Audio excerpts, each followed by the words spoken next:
Hello everyone. आप सभी का स्वागत है फिर से एक नए वीडियो के साथ, जो कि कल एग्ज़ाम है 9 फरवरी को हिंदी का, उसी का पेपर लेके आया हूँ। तो गुड मॉर्निंग, आप सभी का प्रणाम। कृपया इस क्लास को आगे बढ़ाते हैं। तो देखिए, इस पे 6 बजे लाइव आ जाता है और सब्जेक्टिव क्वेश्चन 7 बजे आ जाएगा सब्जेक्टिव क्वेश्चन, जो भी मैं कराने जा रहा हूँ। कृपया ध्यान से सुने और जो भी आपके नए भाई बहन है उसको इस चैनल के बारे में बताएं कि यहाँ लेटेस्ट क्वेश्चन कराया जाता है, पिछला रिपीट नहीं कराया जाता है, और जो एग्जाम में पूछा जाता है वही सेम टू सेम। तो कृपया आप अपने भाई बहन बंधु को भेजें। चलिए शुरू करते हैं आज का क्लास।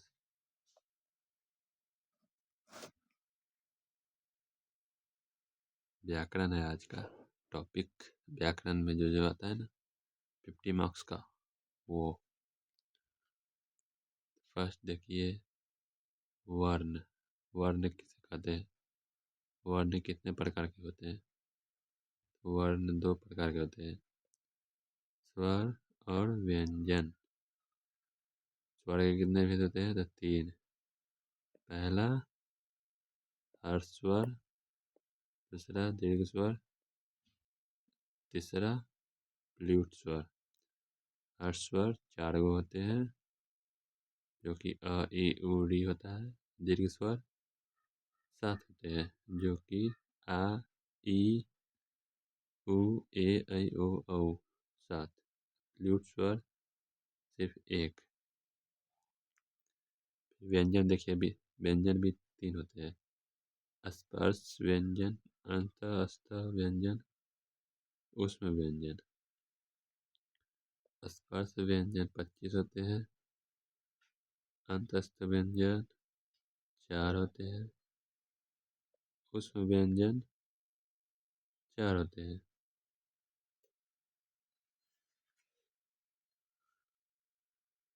संयुक्त व्यंजन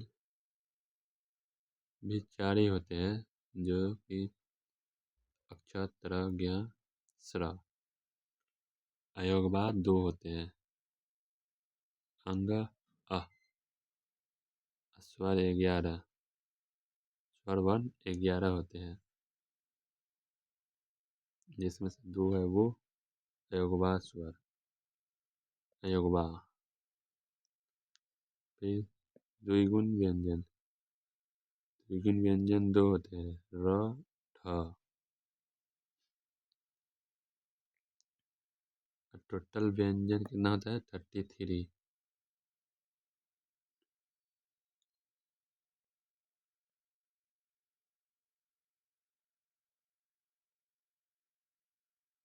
अल्प प्राण क्या है? किसी भी वर्ण का पहला, तीसरा, पांचवा वर्ण तथा यर, ल, व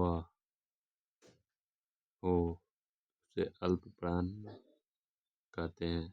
जैसे ये पहला वर्ड हुआ क, ख, ग, घ का पहला वर्ड ये हुआ, तीसरा वर्ड ये हुआ, पांचवा वर्ड ये, इसे ही अल्प प्राण कहते हैं। महाप्राण किसे कहते हैं? किसी भी वर्ण का दूसरा और चौथा तथा तलावश्य दंती स,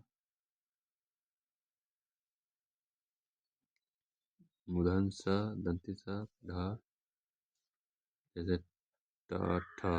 ठ का दूसरा आया ना, फिर च के बाद छ था, ये भी दूसरा हुआ, त के बाद थ, ये भी दूसरा हुआ। तो इसे ही महाप्राण कहते हैं। घोष वर्ण। घोष वर्ण में किसी भी वर्ण का तीसरा, चौथा, पांचवा तथा य, र, ल, व, ह स्वर वर्ण हो। स्वर वर्ण ग, ढ हो, ग, च, छ, क, ख, ग। तीसरा आया फिर ट, ठ, ढ। ये भी तीसरा आ गया। तीसरा हो या पांचवा हो या चौथा हो, ये तीनों में से कोई रहा तो वो घोष वर्ण हो जाएगा। फिर अघोष वर्ण पूछेगा तो क्या जवाब दीजिएगा? किसी भी वर्ण का पहला तथा दूसरा तालव्य से मूर्धन्य स हो तो उसे अघोष वर्ण कहते हैं। जैसे में क, ये पहला हुआ, इसके बाद आ जाएगा ख तो वो दूसरा का होगा, ये दोनों अघोष वर्ण हो जाएगा।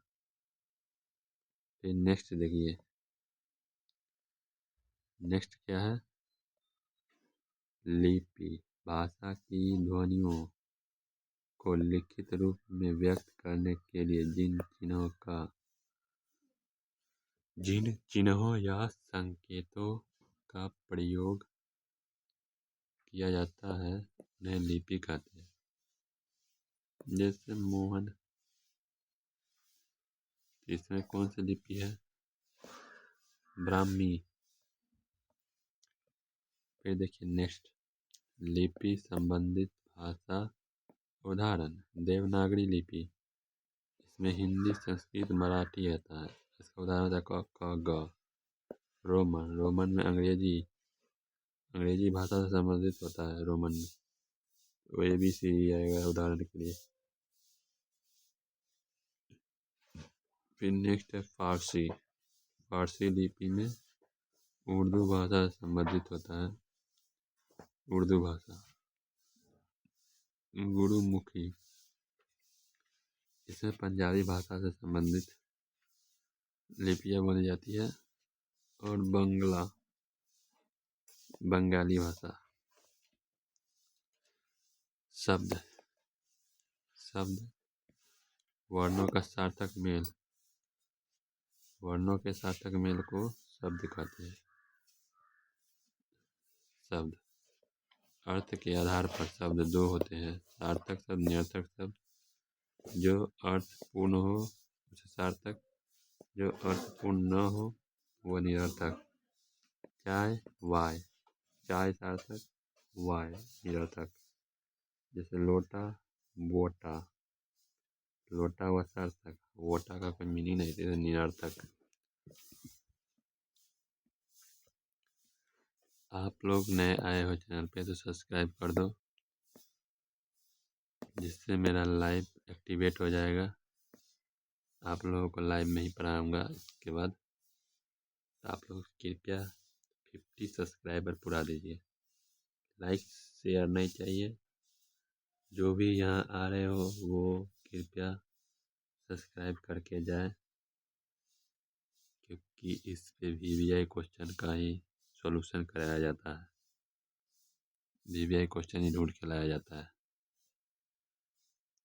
जिससे कि स्टूडेंट को फर्क ना पड़े, लोड ना पड़े।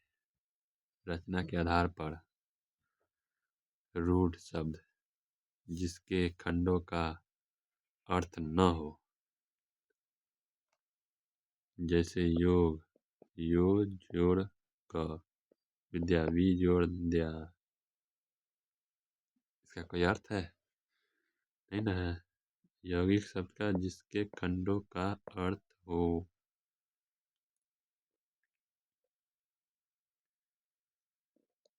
जिसके खंडों का अर्थ हो। देवालय, देव जोड़ आलय, देवालय। विद्यालय, विद्या जोड़ आलय, विद्यालय, इसका तो अर्थ है ना। योग रूढ़, जो सामान्य अर्थ न देकर विशेष अर्थ देता हो, जैसे लंबोदर, गणेश जी, बिना पानी, सरस्वती माँ। फिर नेक्स्ट देखिए कि उत्पत्ति के आधार पर शब्द कितने होते हैं? तत्सम, तद्भव, देशज, विदेशज, वर्ण संकर। तत्सम में आ जाएगा अग्नि, प्रस्तर, हस्त। तद्भव में आग, पत्थर, हाथ। देशज का कबड्डी, विदेशज का अंदाज, वर्ण संकर का कमीनापन। रूपांतरण के आधार पर विकारी, अविकारी। विकारी में आपका हो जाएगा संज्ञा, सर्वनाम, क्रिया, विशेषण। अभिकारी में क्रिया विशेषण, संबोधक, समुच्चय बोधक, विस्मयादि बोधक। फिर नेक्स्ट देखिए, संज्ञा, जिस शब्द से व्यक्ति, वस्तु, जाति या भाव का बोध हो उसे संज्ञा कहते हैं। जैसे जितना भी नाम है वो संज्ञा है, जितना भी स्थान है वो भी संज्ञा है, जितना भी वस्तु है वो भी संज्ञा है। संज्ञा के 5 भेद होते हैं: व्यक्तिवाचक, जातिवाचक, भाववाचक, द्रव्यवाचक, समूहवाचक। व्यक्तिवाचक में जिससे किसी खास व्यक्ति का बोध हो उसे व्यक्तिवाचक कहते हैं। पटना, राम। जातिवाचक, जो दुनिया में केवल एक हो उसे जातिवाचक कहते हैं। भाववाचक, जिससे प्रेम, सुंदरता, मोह माया, ये सब भाववाचक में आता है। द्रव्यवाचक, द्रव्यवाचक में हो जाएगा आपका सोना, पानी, जो एक निश्चित हो, अनिश्चित हो, द्रव में हो, वही होगा द्रव्यवाचक। समवाचक, जो गुच्छा में हो, भीड़ में हो, सेना, झुंड, अंगूर का गुच्छा, ये सब झुंडे में होता है। ईमानदारी शब्द किस संज्ञा का उदाहरण है? तो भाववाचक का है ईमानदारी। सोना शब्द किस संज्ञा का उदाहरण है? तो ये द्रव्यवाचक का है। निम्न में से जातिवाचक संज्ञा कौन सी है? तो लड़का। सर्वनाम, सर्वनाम जो शब्द संज्ञा के स्थान पे प्रयुक्त हो, जैसे राम, किताब, वह राम है, वह यह किताब है।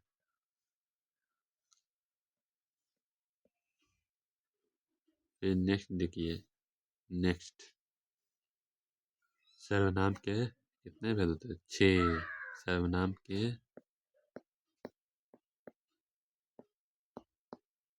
सर्वनाम के 6 भेद होते हैं। 6 कौन कौन से? फर्स्ट, पुरुष, निज, निश्चयवाचक, प्रश्नवाचक, संबंधवाचक, अनिश्चयवाचक। पुरुषवाचक को पहचान के लिए क्या होना चाहिए? मैं, हम, तुम, आप, वह, यह, वे। निजवाचक स्वयं, खुद, अपने, आप। निश्चयवाचक यह, वह, ये, वे। प्रश्नवाचक में कौन होगा? कौन, क्या, किसका, कितना, कौन सा। संबंधवाचक में जो, सो, जैसा वैसा, जितना उतना। अनिश्चयवाचक में हो जाएगा कोई, कुछ, किसी, कहीं, किसी ने। समझ गए? राम स्वयं कार्य करेगा, ये कौन सा सर्वनाम है? स्वयं कौन सा सर्वनाम है? तो निजवाचक होगा। फिर यह मेरी किताब है, वह वाक्य में यह क्या है? तो वह निश्चयवाचक है। कौन बाहर खड़ा है, उसमें कौन कौन सा सर्वनाम है? कौन है जो प्रश्नवाचक है। कौन, प्रश्न पूछ रहा है कौन खड़ा है, तो प्रश्न ने पूछा तो प्रश्नवाचक हो गया। क्रिया, जिस शब्द से किसी कार्य, स्थिति या भाव का बोध हो उसे क्रिया कहते हैं। पढ़ना, लिखना, जाना, सोना, हंसना, है, था, करेगा, ये सब क्रिया है। क्रिया का मूल रूप धातु, धातु प्लस प्रत्यय बना के होता है क्रिया। क्रिया के भेद, क्रिया के भेद कितने होते हैं? 6। क्रिया के 6 भेद। पहला, मुख्य क्रिया, जिसका परिभाषा होता है जो क्रिया अपने आप को पूरा अर्थ देती है। जैसे राम किताब पढ़ता है, वही मुख्य क्रिया कहलाता है। सहायक क्रिया, जो मुख्य क्रिया की सहायता करती है उसे ही सहायक क्रिया कहते हैं। जैसे में राम पढ़ रहा है। सकर्मक, सकर्मक जिसका प्रभाव कर्म पर पड़े उसे सकर्मक क्रिया कहते हैं। जैसे राम किताब पढ़ता है। अकर्मक, जिसका प्रभाव कर्म पर न पड़े, जैसे बच्चा सोता है। प्रेरणार्थक क्रिया। प्रेरणार्थक क्रिया में क्या होगा, जिससे कर्ता कार्य करवाता है। जैसे में माँ दाई से बच्चा को दूध पिलवाती है। द्विकर्मक। जिस क्रिया के दो कर्म हो उसे द्विकर्मक कहते हैं। शिक्षक विद्यार्थी को हिंदी पढ़ाते हैं। फिर विशेषण। जो शब्द संज्ञा या सर्वनाम की विशेषता, संख्या, परिणाम या संबंध बताए उसे विशेषण कहते हैं। अच्छा लड़का, दो पुस्तकें, थोड़ा दूध, राम का घर, ये सब विशेषण है। विशेषण के कितने भेद होते हैं? तो 6। पहला 6 नहीं होते, 4 होते, सॉरी 4। पहला गुणवाचक, दूसरा संख्यावाचक, तीसरा परिणामवाचक, चौथा संबंधवाचक। गुणवाचक। जो संज्ञा सर्वनाम के गुण, दोष, रंग, रूप या स्वभाव बताए उसे गुणवाचक कहते हैं। पहचान करने के लिए, जैसे कि कैसा, पहचान इसका कैसा। उदाहरण में अच्छा छात्र, सुंदर फूल। संख्यावाचक। जो संज्ञा सर्वनाम की संख्या या कर्म बताए उसे संख्यावाचक कहते हैं। कितना, कौन सा, पहचान के लिए। 2 लड़के, पहला स्थान। परिणामवाचक। जो संज्ञा की मात्रा या परिणाम बताए, जैसे कितना, मात्रा। थोड़ा पानी, अधिक दूध, यही हुआ पहचानने का तरीका। संबंधवाचक। जो संज्ञा सर्वनाम के साथ संबंध बताए, पहचान के लिए हो जाएगा। ऐसा किसका, मतलब राम का घर, किस, मेरा किताब। फिर नेक्स्ट देखिए, नेक्स्ट में क्या है, प्रविशेषण। जो शब्द किसी विशेषण की विशेषता बताए उसे प्रविशेषण कहते हैं। जैसे वह बहुत अच्छा लड़का है, तो बहुत प्रविशेषण, अच्छा विशेषण। यह प्रश्न अत्यंत है, तो यह प्रश्न मतलब प्रश्न क्या हो जाए, प्रविशेषण। अत्यंत कठिन है, तो इसमें हो जाएगा, ये हो जाएगा क्या, कठिन तो नहीं होगा, अत्यंत हो जाएगा। यह प्रश्न अत्यंत कठिन है। राम काफी तेज छात्र है, तो काफी हो जाएगा प्रविशेषण। ऐसे ये भी प्रविशेषण हो जाएगा। प्रविशेषण अत्यंत हो जाएगा आपका विशेषण। तेज आपका विशेषण हो जाएगा। तेज छात्र क्या है, छात्र तेज है, समझ गए। अत्यंत जो है विशेषण, प्रश्न जो है प्रविशेषण।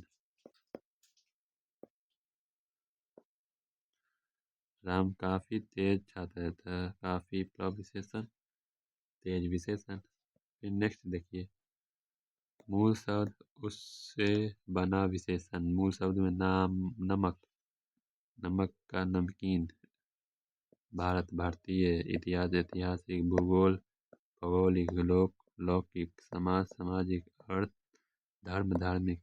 राजनीति, राजनीतिक। विज्ञान, वैज्ञानिक। साहित्य, साहित्यिक। वाक्य। जब कुछ शब्द मिलकर एक पूरा अर्थ या पूरा विचार बताए तो उसे वाक्य कहते हैं। जैसे में अनु विद्यार्थियों को पढ़ाता है, तो अनु हो जाएगा शब्द, तो कौन सा शब्द, अनु शब्द, पद, ये भी पद, कौन सा पद, कर्ता, विद्यार्थी कर्म, पढ़ाता क्रिया। अर्थ के आधार पर वाक्य के भेद। विधिवाचक, निषेधवाचक, प्रश्नवाचक, आज्ञावाचक। इच्छावाचक, संदेहवाचक, विस्मयादि बोधक, संकेतवाचक।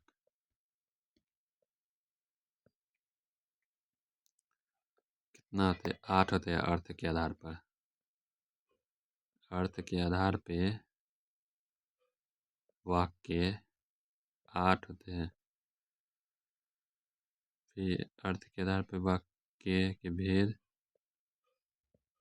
अर्थ के आधार पे वाक्य के भेद, ये अर्थ के आधार पे वाक्य का ही भेद है ये भी।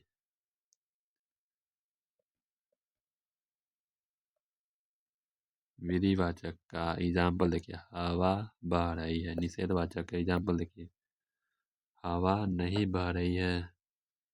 8 गो होता है भेद वाक्य का आधार, अर्थ के आधार पे।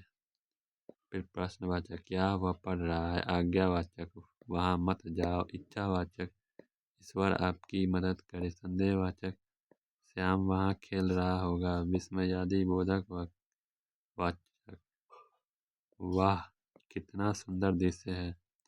संकेतवाचक का एग्जाम्पल हो जाएगा, जैसे में यदि वह परिश्रम करता है तो अवश्य सफलता मिलती है। ये देखो कम आ गया ना, ये संकेत हुआ गया। रचना के आधार पर वाक्य के भेद कितने होते हैं? तो 3 होते हैं। पहला सरल वाक्य, संयुक्त वाक्य, मिश्रित वाक्य। जिस सरल वाक्य में देखिए, जिसमें केवल एक ही विचार या एक ही खंड हो, जैसे में राम खेल रहा है तो ये सरल वाक्य होगा।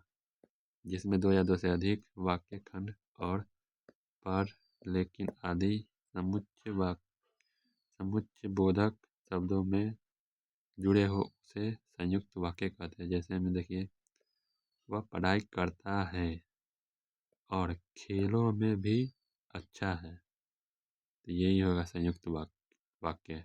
मिश्रित वाक्य देखिए, जिसमें एक मुख्य वाक्य और उसके साथ आश्रित उपवाक्य हो। जैसे में मैं यह जानता हूँ कि वह बहुत मेहनती है, तो ये हो गया आपका मिश्रित वाक्य। फिर रचना के आधार पर देखिए, टेस्ट योर सेल्फ, उसने खाना खाकर सो गया, तो ये क्या होगा? सरल वाक्य। उसने खाना खाया और वह सो गया, तो ये संयुक्त वाक्य है। वह धनी है लेकिन घमंडी है, तो ये संयुक्त वाक्य है। जो ज्ञानी है वह विनम्र स्वभाव का होता है, तो ये मिश्रित वाक्य। फिर संधि देखिए, 2 निकटतम वर्णों का मेल से जो विकार उत्पन्न होता है उसे संधि कहते हैं। जैसे विद्या प्लस आलय, विद्यालय। संधि कितने होते हैं? 3 होते हैं। स्वर संधि, व्यंजन संधि, विसर्ग संधि। स्वर संधि में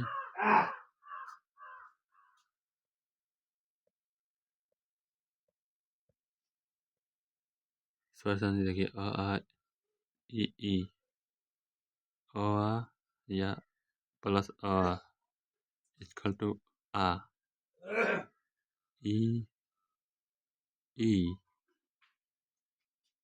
और ई तो दीर्घी ई, हर्षुदुर्गु प्लस हर्षुदुर्गु मतलब उ, दीर्घ स्वर। इसको ही दीर्घ स्वर कर देते हैं क्या? ए प्लस अन्य ए, आई प्लस अन्य आय, जो ओ प्लस अन्य अब, औ प्लस अन्य बन के आब, तो ये सब अयादी संधि है। अयादी संधि है। फिर देखिए, अ आ प्लस हर्षी दीर्घी रहेगा तो ए बनेगा, ये गुण संधि का है। अ आ प्लस उ रहे तो ओ बनेगा, तो ये भी गुण संधि में था। फिर अ आ प्लस ए आई जोड़ के आई बनेगा। अ आ प्लस औ बन के औ बनेगा, तो ये वृद्धि संधि का होगा। ई उ री, ई बन के यह बनता है, उ बन के वह बनता है, री बन के र, ये हलंत लगा हुआ मतलब आधा होगा, प्लस अन्य, ये यर्ण संधि का होगा, यर्ण संधि। जैसे में देखिए यहाँ पवन, तो पोष जोड़ अन, पवन गायक, गय जोड़ अक गायक, नयन, ने जोड़ अन नयन, महा जोड़ औषधि, महौषधि वृद्धि हो गया, देव जोड़ इंद्र देवेंद्र, ये गुण संधि का हो गया, इति जोड़ आदि इत्यादि, अनु जोड़ ऐसन अन्वेषण यण संधि का हो गया, जगत जोड़ नाथ जगन्नाथ, उत जोड़ ज्वाला उज्ज्वल, पृष्ठ जोड़ था पृष्ठ, मना जोड़ रथ मनोरथ, निह जोड़ मल निर्मल, निह जोड़ कपट निष्कपट। उपसर्ग जो शब्दांश किसी शब्द के पहले जुड़कर उसके अर्थ में परिवर्तन या विशेषता उत्पन्न करे उसे उपसर्ग कहते हैं। जैसे में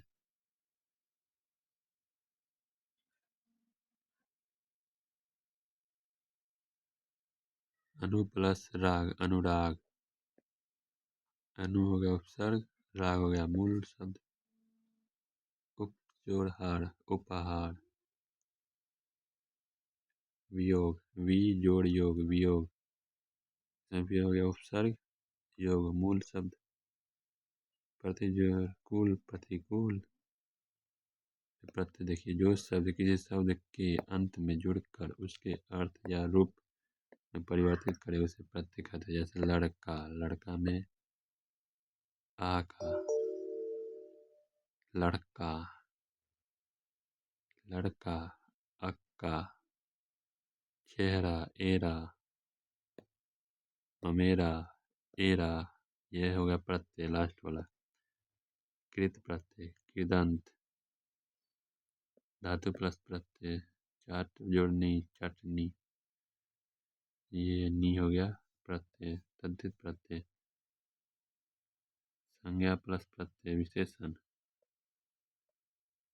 समास पदों को संक्षेप, राजा का पुत्र राजपूत, न्याय के लिए आले न्यायालय, तत्पुरुष तत्पुरुष में विभक्ति चिन्ह का लोप, अव्ययी भाव द्वंद्व, न्याय समास, द्विगु क्रमधारय बहुव्रीहि, अव्ययी भाव में यथा बे भर प्रति यथाशक्ति बेशरम और भरपेट प्रति बात रातों रात धीरे धीरे, ये सब हो गया द्वंद्व समास का एग्जाम्पल। प्रेम मगन, प्रेम में मगन, रसोई घर रसोई के लिए घर, पुस्तकालय पुस्तक के लिए आलय पुस्तकालय, जिसका दोनों पद प्रधान हो उसे द्वंद्व समास कहते हैं। जैसे राधा की सत्य असत्य माता पिता दाल भात, द्विगु में देखिए जिसका पहला पद संख्यावाची चौराहा, चार राहों का समाहार, पंचवटी पांच वटों का समाहार, क्रमधारय में विशेषण उपमा, नवयुवक चंद्रमुखी कमल नयन, बहुव्रीहि विशेष अर्थ देना, जैसे चंद्रमौली बिना पानी लंबोदर चंद्रशेखर। अलंकार देखिए अलंकार अनुप्रास यमक पुनरुक्ति, अनुप्रास जब किसी पंक्ति या वाक्य में एक ही वर्ण की बार बार आवृत्ति हो, पहचान के लिए वर्ण की पुनरावृत्ति, जैसे में चारु चंद्र की चंचल किरणें। यमक जब एक ही शब्द में दो बार आए पर अर्थ अलग अलग हो, पहचान शब्द समान अर्थ भिन्न, शब्द समान हो अर्थ भिन्न हो, जैसे में कनक कनक ते 100 गुनी, कनक सोना, धतुरा कनक किसे कहते सोना धतुरा। पुनरुक्ति जब एक ही शब्द की पुनरावृत्ति हो और अर्थ भी वही रहे, केवल बल देने के लिए वो उसे पुनरावृत्ति कहते हैं। पहचानने के लिए क्या शब्द समान हो, अर्थ भी समान हो, धीरे धीरे वह आगे बढ़ा। इसमें शब्द अर्थ समान है। फिर उपमा, जब किसी वस्तु की तुलना सा सी जैसे समान शब्दों में की जाए, पहचान के सा सी जैसे का प्रयोग, उसका मुख चांद सा है, सा आ गया। उषा सी, रूपक, जब उपमेय और उपमान में अभेद दिखाया जाए, तुलना शब्द न हो, सासी नहीं होते। जीवन सागर है, सासी नहीं है, जीवन सागर है। अतिशयोक्ति, जब किसी बात को बढ़ा चढ़ाकर कहा जाए, पहचान के लिए असंभव सा वर्णन। आंसुओं की नदी बहा दी, आंसुओं की नदी कौन बहाता बे? कोई नहीं बहाता है। मानवीकरण, जब निर्जीव वस्तुओं को मानवीय गुण दिए जाए, जैसे निर्जीव मानव जैसा। पहचानने के लिए निर्जीव हवा गुनगुनाने लगी, जैसे में हवा गुनगुनाने लगी। देखिए उसी पर सवाल आधारित है। मधुर मधुर मधुप मनोहर में अलंकार है उपमा। उपमा है, कौन सा है? मधुर मधुर मनोहर में कौन सा अलंकार है? कमेंट में बताओ यार। हवा गा रही है, ये कोई अर्थ हुआ?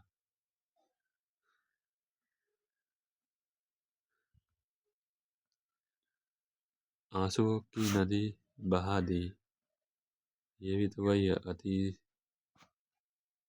अतिशयोक्त, चरण कमल शब्द में कौन सा अलंकार है? सब बना लीजिए। नव में नील, नीरद, निहार में कौन सा अलंकार है? अनुप्रास। रस किसे कहते हैं? रस में वाक्य को पढ़ने या सुनने से पाठक श्रोता के मन में जो आनंद भाव अनुभूति उत्पन्न होती है, उसे रस कहते हैं। जैसे में देखिए यहाँ पहचानने के लिए ट्रिक है। प्रेम सौंदर्य श्रृंगार, हंसी मजाक हास्य, दुख रोना करुण, गुस्सा युद्ध रौद्र, साहस बलिदान वीर का काम होता है, डर न भयानक, घृणा बीभत्स, आश्चर्य अद्भुत, वैराग्य शांति शांत। सैनिक देश के लिए हंसते हंसते बलिदान दे देता है, इसमें रस है वीर। समझ गए? आज के लिए इतना ही काफ़ी है। कृपया नेक्स्ट क्लास में मिलते हैं। आज का जो नेक्स्ट क्लास है वो 11 AM पे आ जाएगा। आज तो छुट्टी है ना, संडे है ना, संडे को तो फ्री रहोगे। 11 AM पे BBI ऑब्जेक्टिव एंड सब्जेक्टिव का